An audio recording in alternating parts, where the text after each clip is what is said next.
I used to work the night shift at a gas station off a long, empty highway in the middle of nowhere. If you've ever worked nights, you know how quiet the world feels after midnight. Cars become rare, sounds feel louder, and your mind starts playing tricks on you. My shift started at 11 p.m. and ended at 7 a.m. From midnight to dawn, I was usually alone. The store lights stayed bright, but outside it was pure darkness. Just a few buzzing streetlights and the sound of insects hitting the windows. Around 2:30 a.m., a man walked in. I noticed him immediately because I didn't hear a car pull up. The door just opened, and there he was, tall, thin, wearing a dirty jacket even though it was summer. His face looked tired, not sleepy tired, but worn out, like he hadn't rested in years. He walked straight to the counter and asked, "Can I use your phone?" That alone made my stomach tighten. Everyone has a phone these days. I told him our store phone was broken, which was a lie. He stared at me for a few seconds too long, then nodded slowly. Instead of leaving, he started walking around the store. He didn't look at snacks or drinks. He just wandered, stopping at random aisles, standing still like he was listening for something.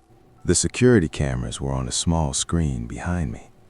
I glanced at them and noticed something that made my skin crawl. The cameras weren't showing him. Every other part of the store was visible. The counter, the aisles, me. But where the man should have been, there was nothing. I looked up from the screen and he was standing right in front of me. He leaned in close and whispered, "You can see me now, can't you?" My heart slammed into my chest. I didn't answer. He smiled, but it wasn't friendly. His eyes looked empty, like glass. Then he slowly backed away toward the door. Before leaving, he turned and said, "Don't stay here too late." The door closed. Still no sound of a car.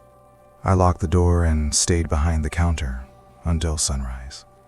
2 days later, a police officer came by and asked if I'd seen a man matching his description. When I asked why, the officer hesitated before saying, "A man died here 10 years ago, shot during a robbery. Night shift workers said the man asked to use the phone."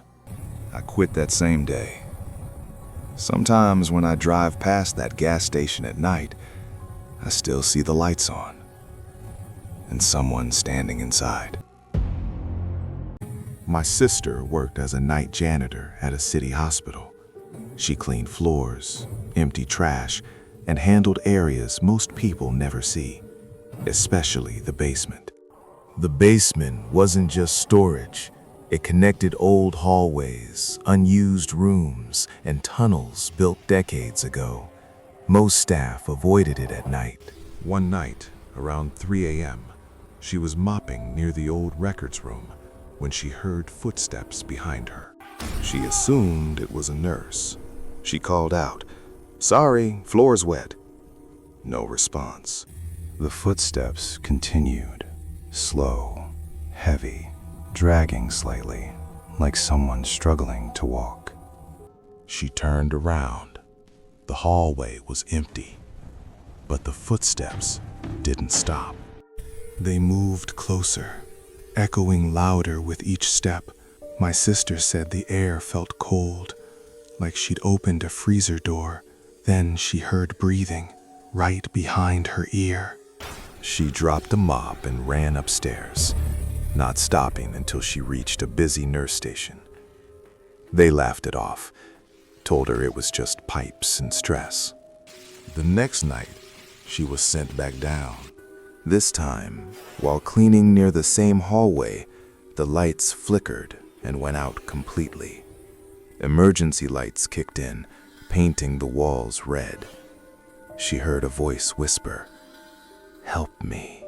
It came from inside the wall. She backed away slowly, shaking. Then something banged hard from the other side of the wall. Once, twice, 3 times. She ran again. The following morning, She asked an older doctor about the basement. His face went pale. Years ago, a patient had been locked in a basement room during a power outage. He suffocated when the ventilation failed. Staff claimed they heard banging in the walls for hours, but no one went down. My sister quit the same week. The hospital basement is still there, still locked, and some night workers swear they hear knocking, asking for help that never comes. I worked as a night train operator for nearly 5 years. Freight trains, long routes, long hours, and long stretches of darkness. One night, around 1 a.m., I noticed something strange on the tracks ahead.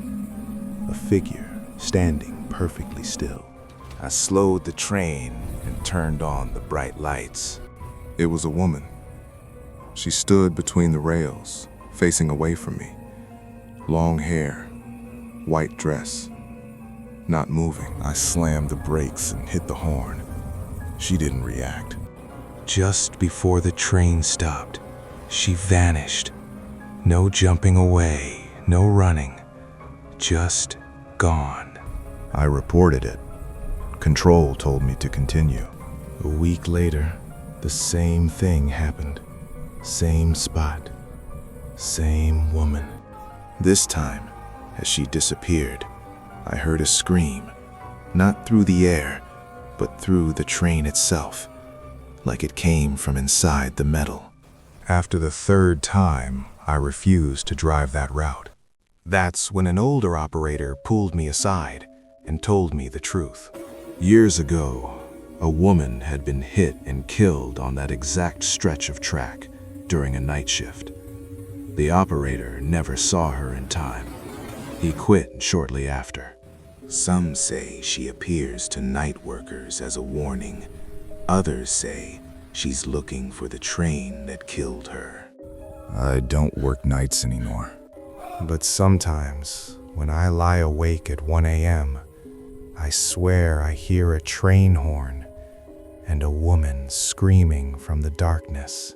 Which story scared you the most? Comment below and subscribe for more true horror stories.